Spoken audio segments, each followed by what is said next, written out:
I'd like to introduce our topic for today. And our topic is, what are the benefits of community radio and independent media? First of all, I'll start by just do a quick little bio of CKXU. CKXU actually began in 1972 as CKUL at the University of Lethbridge. And it was basically managed by the University of Lethbridge Students' Union. Turning the clock forward to 2003, the CRTC approved the application to operate a new English language community-based campus FM radio station in Lethbridge. CKUL's call letters were changed to CKXU, and on April 8th, 2004, the station began to broadcast at 88.3 FM to the city of Lethbridge and the surrounding area from a 125-watt transmitter located on top of the Students' Union building at the University of Lethbridge. CKXU 88.3 FM now broadcasts for more than 168 hours per week, year-round, with a volunteer corps of over 100 members.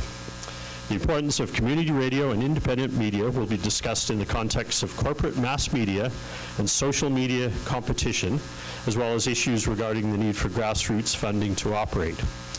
The two gentlemen that are going to have this discussion today are with CKXU Radio. First is Benjamin Maine, and I didn't make this up, but I'm going to read this bio anyway. I think you'll like it. Benjamin Maine is an enigma wrapped in a tortilla and served with a side of guacamole. He started with CKXU as a founding member of the Colbacks Dispatch, a radio collective focused on social justice and human rights issues.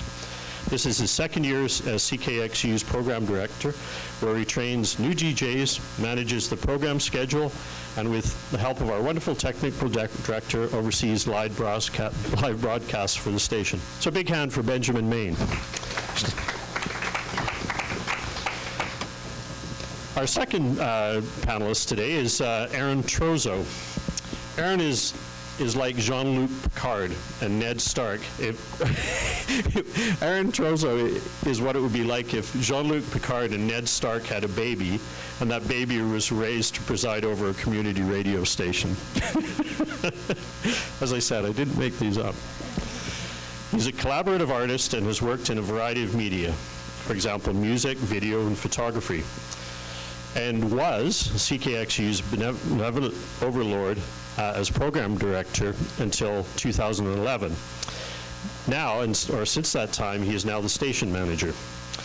He's transformed the station from a ragtag bunch of hooligans into the well-oiled machine that it is today. So a big hand for Aaron Trozzo. And without further ado, I invite our friends Benjamin and Aaron to the podium.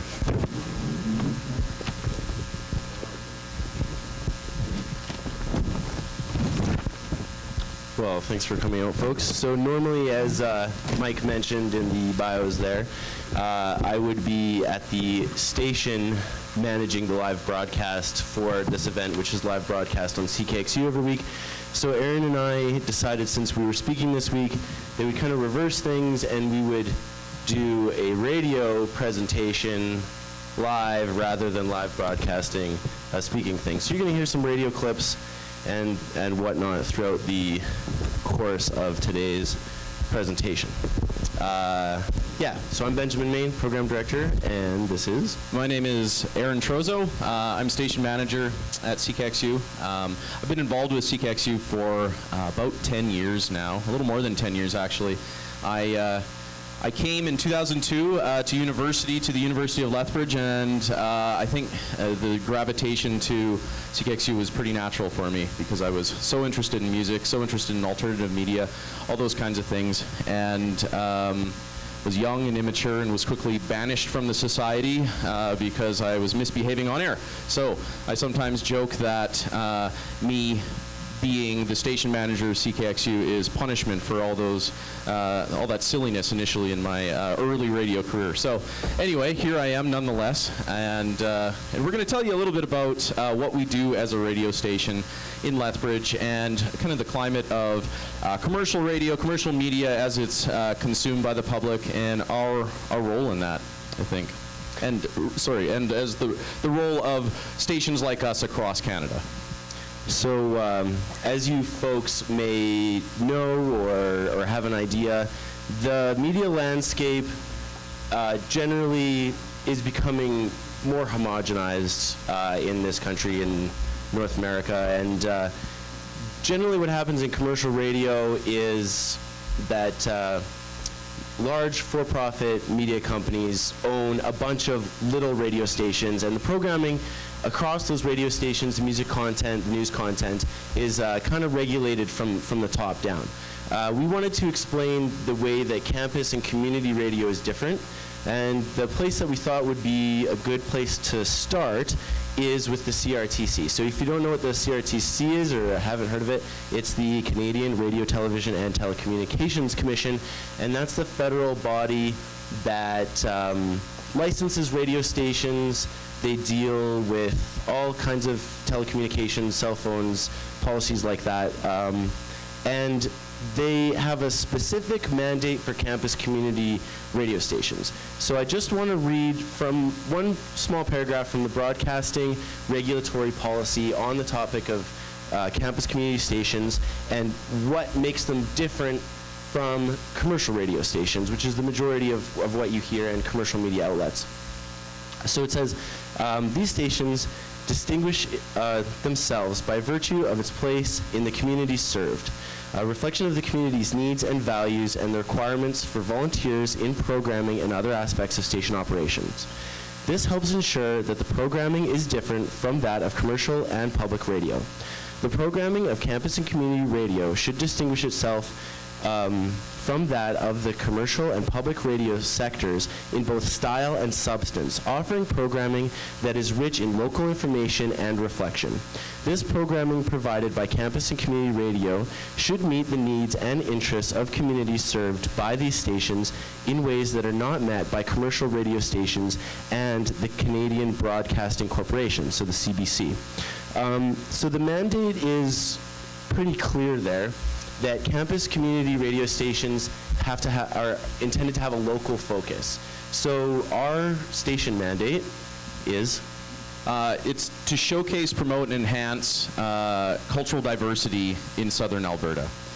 And some of the ways that we've done that is through engaging volunteers to produce their own content. So if there is a particular topic that is important to this community, and we have volunteers, programmers that are interested in writing content, producing content about those topics, that's how our programming gets made, rather than determining it from kind of like corporate headquarters or what have you, and then kind of passing that down to the individual nodule stations.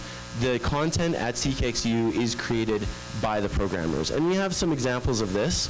We're going to start, we have 3 different excerpts here about this kind of community content.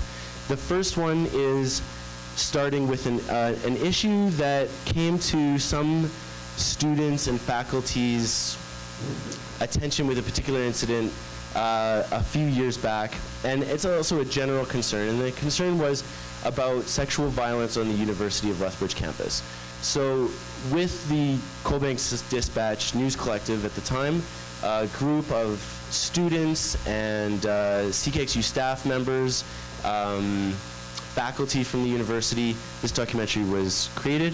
And so we're just going to play an excerpt from that so that you kind of have an idea what that was about. And then we'll talk a little bit more about it after. In the fall of 2012, concerns about the sexual safety and sexual assault education were raised by various communities on the U of L campus. In response to these concerns, Coalbanks Dispatch compiled a documentary that features a number of U of L campus community members to better understand the health of gender equality on the University of Lethbridge campus. The Coalbanks Dispatch interviewed Dr. Muriel Mello, one of the co-authors of the Safety First report.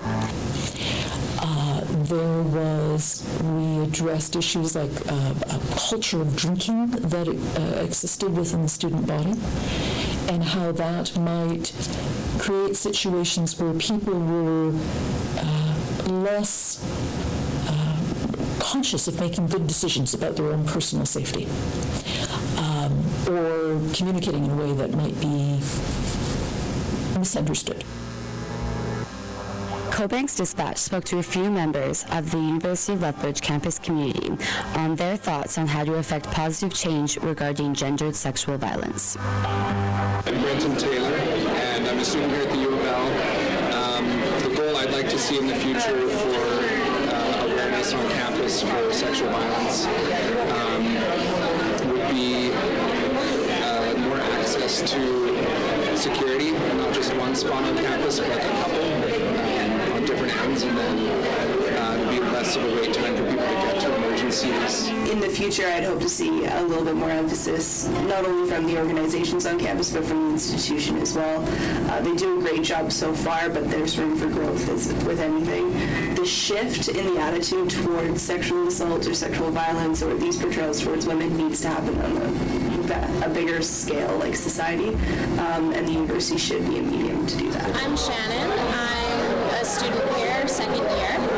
I would like to see more awareness about sexual violence on campus, more activities and student-based organizations to raise awareness and help prevention for future occurrences, more security, and just I'd like all women and men to feel safe on campus. So you can see that from that project, that was an example of a very community-specific topic to the University of Lethbridge community itself, so the students that we're engaged with. Now, being a campus and community station, we really try to bridge between a learning environment for students and also a platform for the community to create content as well. So focusing on the broader community in this region, again, a couple years back, we got some funding from the National Campus Community Radio Association, which is the national body that basically is kind of like our, what would you call it? Like, yeah, like our union, or they sort of represent the campus community sector at a federal level, and as far as, you know, kind of lobbying for us. So we got this funding to actually do some documentaries about the residential school system. And Lauren Crazybull produced this, and you can find, she's done 2 other documentaries since this, and you can find those all on truecontactvoices.com. But we're going to play an excerpt again from the very first one. And this will kind of start to tie into the, you know, the cross-section between what's going on in the university campus and the broader community.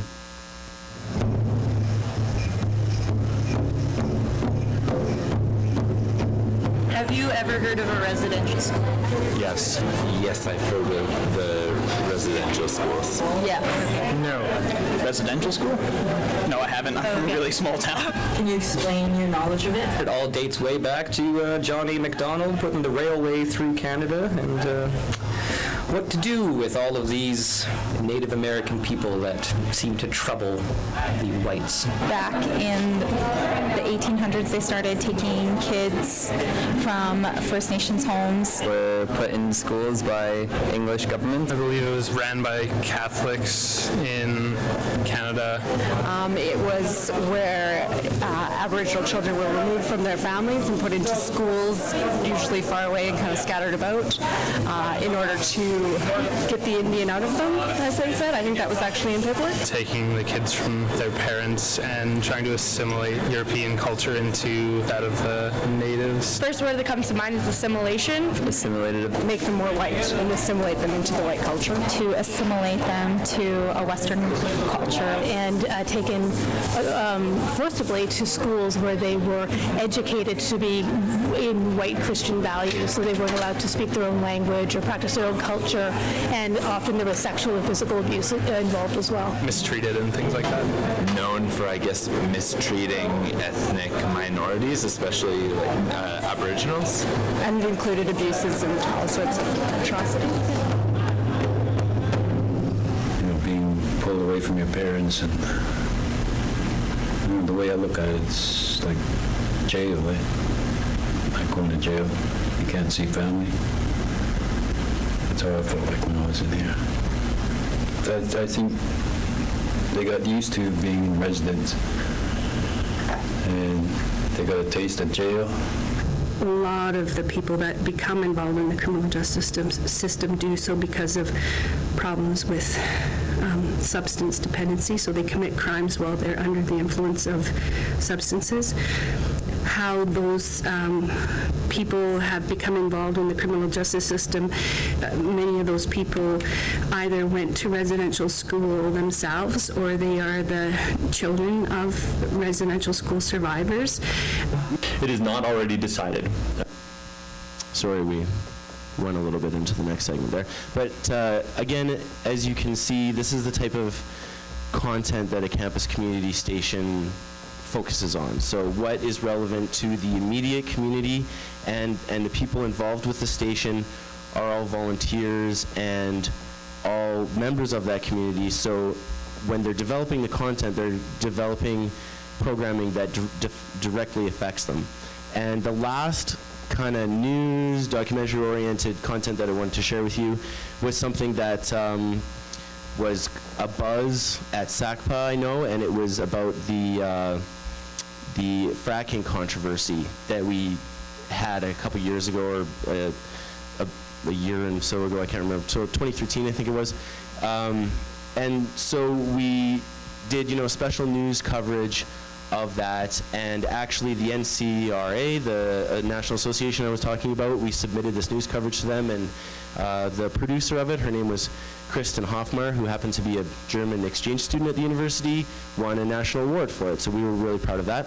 So that's the last thing I wanted to share, and then we're going to talk a little bit more about the cultural kind of aspect and how we support local music and culture. It is not already decided. In Alberta, these issues are determined by the Alberta Energy Regulator. And the Alberta Energy Regulator is peculiar in that it decides whether something is safe to go ahead, whether it's reasonable to go ahead, whether it's environmentally sound. And the company Golden Key has not actually made an application to the Alberta Energy Regulator yet. We are planning to apply. We purchased the minerals, and the ultimate goal would be to make an application to the regulatory body for the development, yes. There's no way to stop the application, but the application does involve a public consultation phase, and that's the point at which our group of citizens will become very active in testimonials, in submitting of documents, in making sure that every opposition that any citizen of Lethbridge has to this project is on record with the regulator.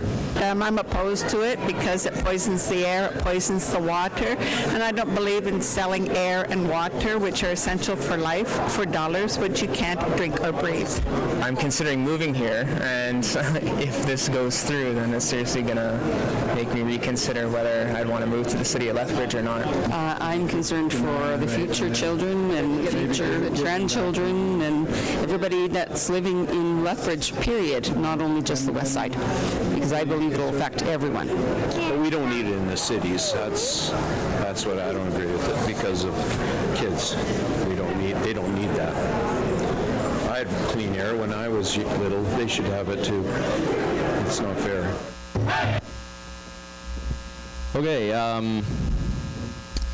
some fine examples of people who've been affiliated with CKXU who, like Ben said, have had issues that directly affect them, and how they've kind of, taken those issues to heart and actually used CKXU as a soapbox to bring those issues to the public, you know, and make their voices heard, make the issues heard, and you know, really start a rally point for action and advocacy. And that's really something that you know, that's right in the name of our mandate. It's a public voice, and you know, that's something that we're going to continue to work towards. So, so kind of the other big thing that CKXU does around this city, I think a lot of the assumptions that are made about CKXU right off the bat are that we're, you know, a primarily music-driven type of radio, and these radio shows that we were kind of giving you excerpts from are kind of a good example of how we really do run the gamut of programming. But music is very important to us. Music culture around the city is very important to us. We think that it's music, art, those things are extremely important for a community to develop and really bring color to the cultural input and what constitutes a community, what really lends to the moral fibers, and is like an access point for all people, right? So musicians, artists alike, people who are really involved in advocacy around the city. That's what CKXU does. So I'd like to, so we're kind of playing the example game here. So we're going to kind of show you some examples of the ways that we are involved and help develop culture for the city of Lethbridge. Some of the things that we've done in the last 5 years we think are really worth highlighting. One is, I'm going to start with our kind of banner event that we do every single year.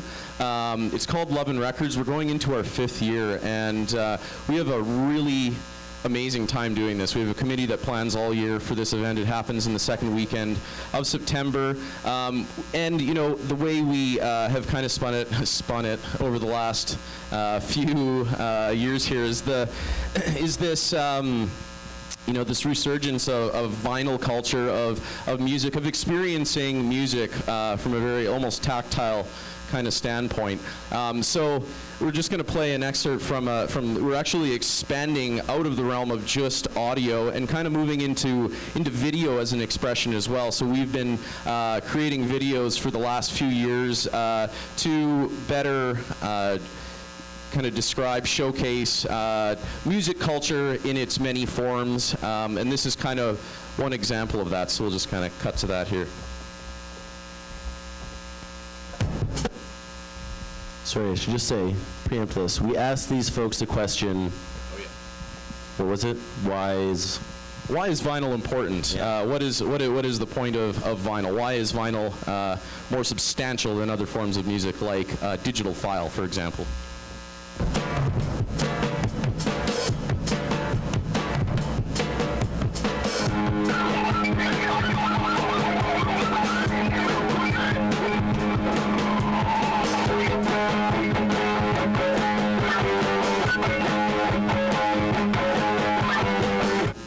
Because well, myself, I think they sound better. So there is that warmth that a CD or a digital file just doesn't. I think it's, for one, like the easiest answer on that is some records sound better. I would be lying if I romanticized about the sound. I'm kind of deaf. Because of the physical way you listen to a record. I find the things that are on records aren't anywhere else. Vinyl has always sounded better, it sounds cleaner. But the physical record itself, to me, transcended just a piece of plastic that I could listen to. It became a piece of art in and of itself.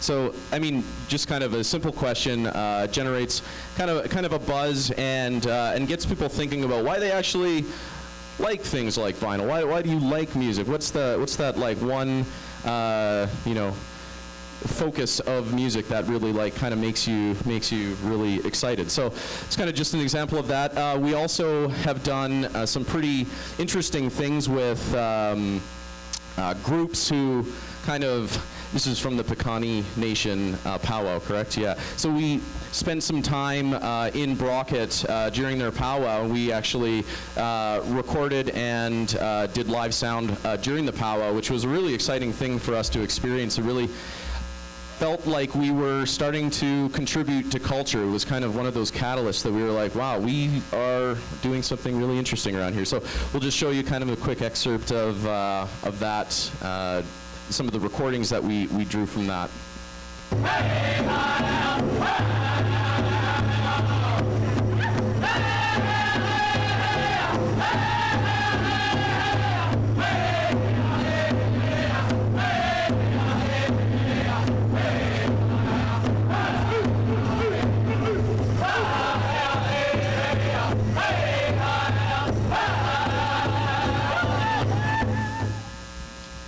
So that's an example. I think we probably pulled about 48 hours of audio out of that one experience. It was really, really amazing. Yeah, you're kind of getting an idea of the types of things that we do for the city of Lethbridge. We also we do our best to coordinate with a lot of local businesses around town. We have a Friends of CKXU program in place, which is designed to stimulate buzz around local business so that people are putting into their local economy rather than, dumping it off in the peripheral big box stores.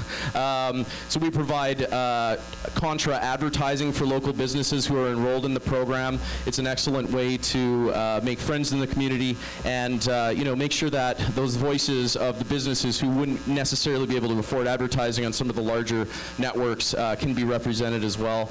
How are we doing here? Getting close. About 2 minutes. Sure.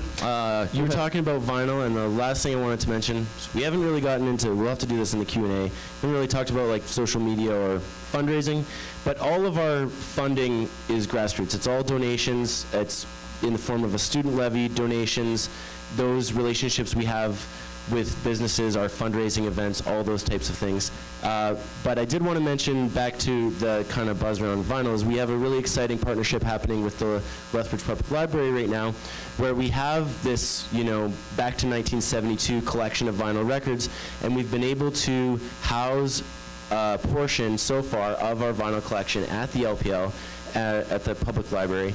And the public library has set up listening stations and invested in that so that you can go listen to some of CKXU's library.